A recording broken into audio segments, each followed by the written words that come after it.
Breanna, Sabrina, first question from the front row to your left. Hello, both. Thank you for being here today. My question concerns the recent developments, what's going on right now. Breanna, I believe you addressed it yesterday, so I'll address it to Sabrina. You know, a lot of people are going to say the series is altered because of the injuries on the Vegas side, but how has this team in particular kind of embraced the idea of taking control of its own destiny, changing things for the better on their own without the distractions of outside occurrences? Yeah, I mean, it's not it's us not worrying about what's going on with another team and focusing on ourselves. Obviously, really unfortunate, and we've all talked about our hearts go out, and to her, and it's always both of them actually, and you never wish injury upon anyone, and so we're praying and hoping for a really speedy recovery. But for us, it's continuing to focus on what our goal is and staying locked in and not worrying about who's out there or who's not, and understanding that we have 40 minutes tonight to take care of our home court, and understanding that this team is in the way of that. And so we have to make sure that we come out with a lot of intention in this game 4. Appreciate your time and insight. Next question, second row center. Hi, Stewie. Sandy has been using this phrase, connection is commitment, to explain to us some of the maybe mental, rather schematic changes that you all have made before Game 3. I'm just curious what that phrase means to you in this moment right here. I think just continuing to have one another's back, continuing to know that this is something that we all bought into at the start of the season in April, May, and now here in October, continuing to do that, to be committed to do the little things, the big things, whatever needs to be done in order to get a win.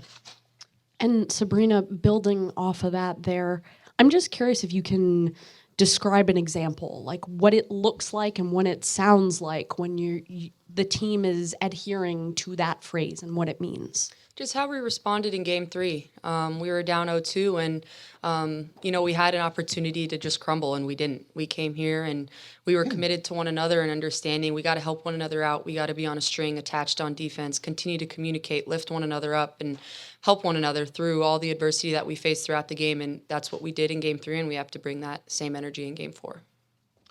Next question, second row, also in the center.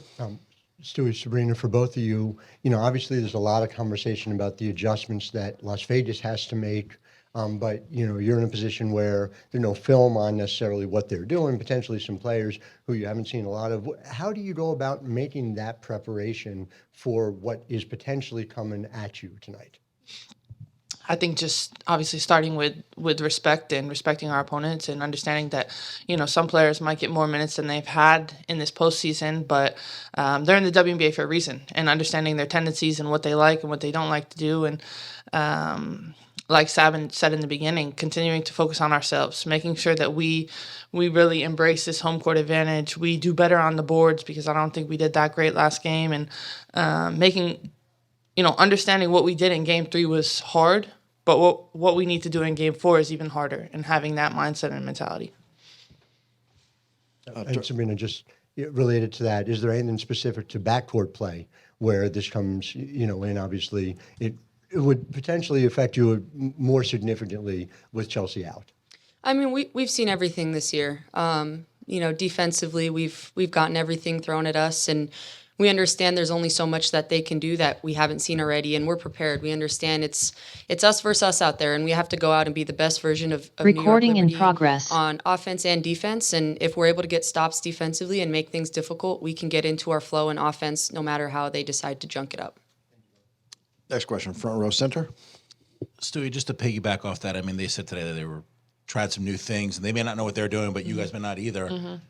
I'm guessing you've seen almost every defense possible at some point either this season or in the past. Is there anything they could do you think that might throw you guys off on their defensive end? I mean, I think it's something that, we've seen a little bit in the playoffs from them, but really more in the regular season where, they're changing their defenses constantly between a triangle and 2 or a box and 1 or a 2-3 or a 3-2, and trying to catch on to what they're doing, but not paying attention to it too much to the point where it stalls our offense, if that makes sense. And if we can rebound, then we can run, and then they can't really set up in anything.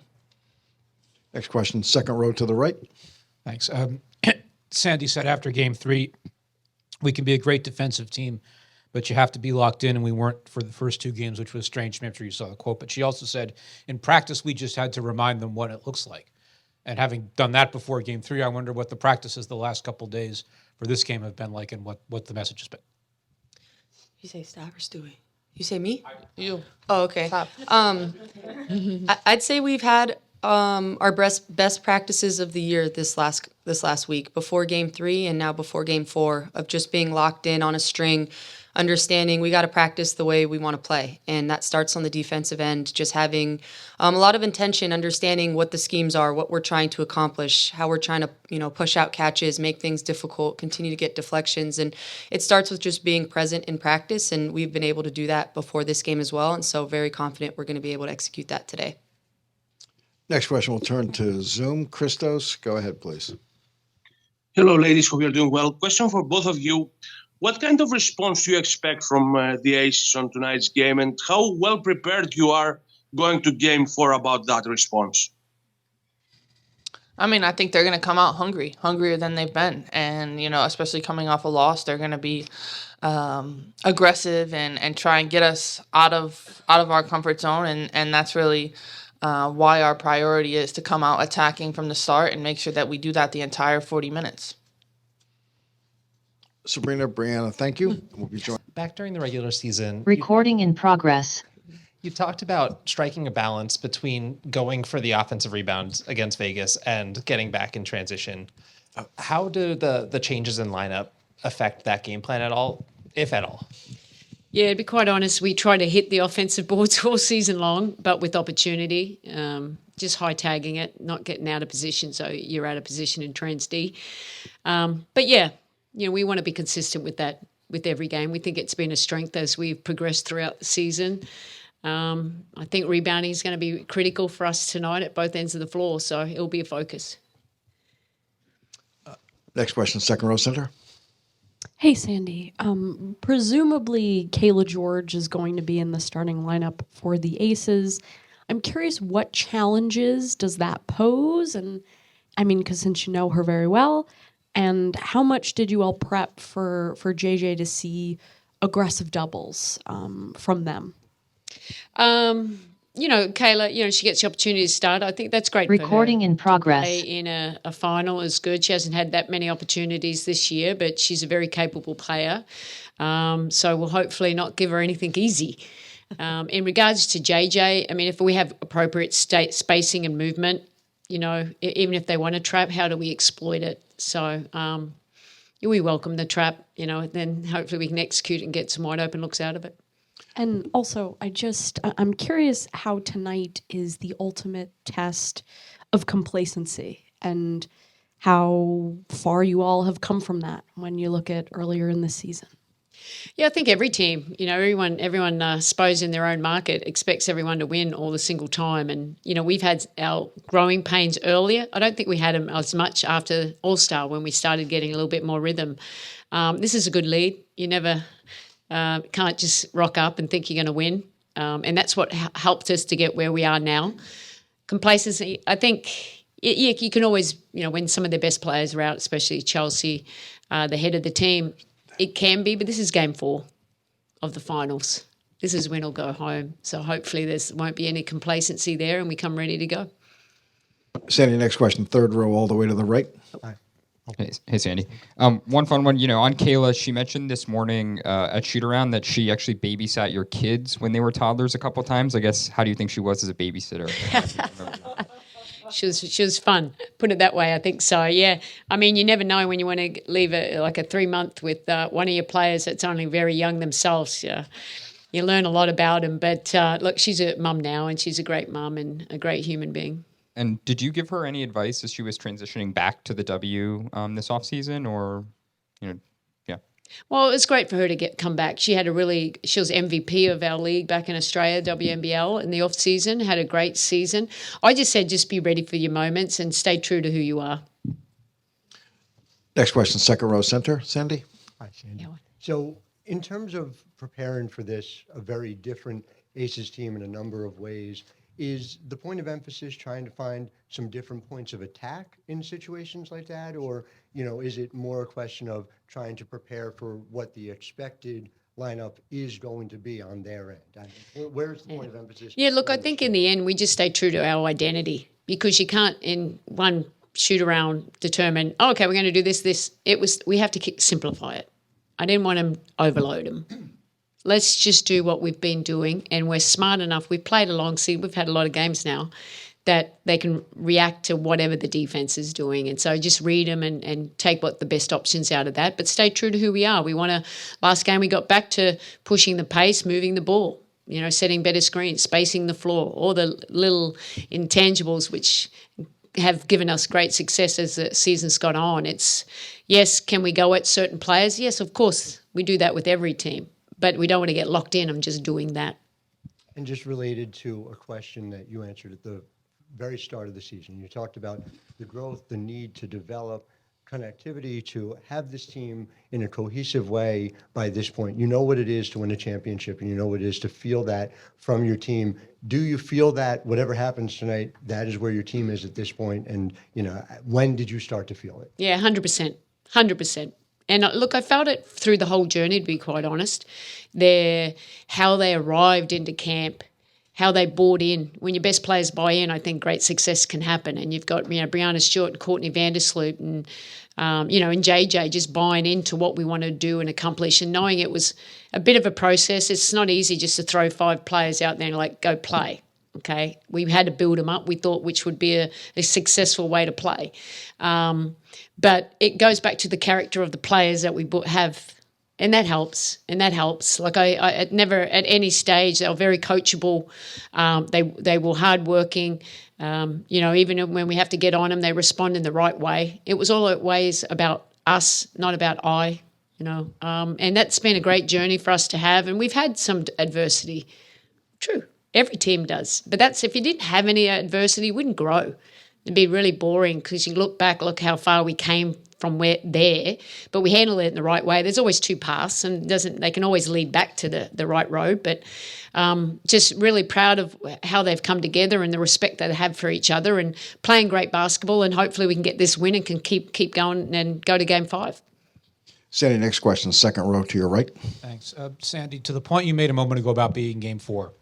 Game 3, there's loads of hype around it. It's the first finals game in New York, et cetera, and so on, all the pomp and circumstance that comes with it. Does a Game 4 allow you to maybe focus a little more on just the basketball and it being a really serious basketball game? Yeah, I always focus on basketball, so probably not the great person to ask that question. I suppose there is a lot of buzz, and it was great. I think it's great for the city of New York, and great for this organisation to get the people talking about the WNBA more than probably they have in the past. But my focus has always been on, we just needed to win. It was this is the end of it, and I don't want it to end, and the players don't want it to end. So for me, it's always been about basketball and what comes with it. I mean, we'll take that as well, but that's not the main focus for me right now. I'm sorry. Next question, second row to your right. Hi, Sandy. What would you say is the atmosphere or the energy like in the locker room lately? It's been great. It's been really locked in. Look, I think we've had a battle through playoffs just to get here. I mean, I think they helped us grow as a team. We learned a lot. And then we didn't play well in those 2 games for, some reasons, but just how they recommitted to making sure we need to do our jobs individually and collectively. And the energy's been great. It's very focused, but I still want them to be very loose. I don't want them to just be nervous just to go out there and play, even though some players have been there before. And, there's music and just normal. They're ready. They're locked in. And you can tell by the demeanour when we get on court and just the questions that they asked. Next question, front row to the right. Hi, Sandy. Through the first 3 games of the finals, you haven't gone super deep into your bench with the injuries that the Aces are facing. Do you feel more leeway to go deeper into your bench and kind of spell your stars some, or is it going to be business as usual? Yeah, look, I think I'll feel how the game's going. I thought last game's rotations were, I thought that was good. It gave some of our starters a bit of a break, and just, even if it's just for a minute, and the other players coming out on the bench, they've been great, just staying ready. So I don't predetermine anything going into a game. I have feel for what I see, and then I'll go with what my gut says. But we have time for just a few more questions. Next one, second row to the right. Hey, Sandy over here. You mentioned in practice a few days ago that this is some of the most fun you had coaching this team. Just wanted to know, why is that really is the way this team has responded? It's a wake-up call throughout the season? Is it because of the way they progressed from game one all the way to the postseason? Why is that? I suppose it's the way they all stay together. You know, it's nice. I mean, they're good people. They're winners. They take ownership. When they need to take ownership, they're looking in the mirror. They're not afraid to be vulnerable with each other. And that's what you need in a team. And this becomes, you spend so much time together. It's, you know, we talk about the culture, which we've spent a lot of time on, and we continually, it wasn't just start of the season and done. It's been very regular. It's just touching on areas that we need to keep improving on and growing as a team, and everyone being involved in that process. It's not me being a dictator. So, like, I've enjoyed that. They've embraced it. You know, I suppose not everyone would probably love all the culture sessions, but this group do. And, you know, I think it's helped us get to where we are now. And, you know, it's just fun. It's fun to come to work every day. And I love what I do. I'm grateful to be in a position that I get to coach in the WNBA. Last two questions. First row to your left, Sandy. Hi, Coach. Good evening. Thanks for being here. Obviously, there's been so many individual efforts that have paved the way toward this, but I think it's safe to say that if there were, knock on wood, an MVP case right now, even if it doesn't go the way you want, Jonquel Jones would have the best case on this group right now. How has Jonquel, during this series, personified the MVP role in a way perhaps that might not be visible to the casual viewer? Well, I mean, so many ways, I think. I mean, JJ's just gone to another level, really, when we needed it. We struggled in those first two games. She was a consistent force for us. She was here last year. I think she has those feelings too. You know, hasn't won one yet.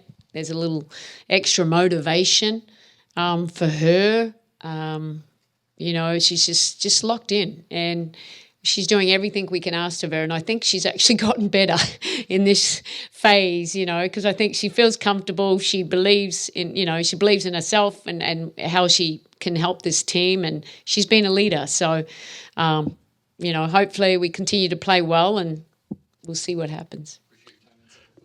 Last question, second row to your left. Thanks, Ron. Sandy, I just wondered, I mean, obviously you guys were confident going into game three, but after what you did in game three, and maybe a lot of people weren't confident in you guys after your first two games, I mean, do you guys look and say, look what we did before? I mean, this is a golden opportunity. I mean, we were able to fight back before, we can do it again?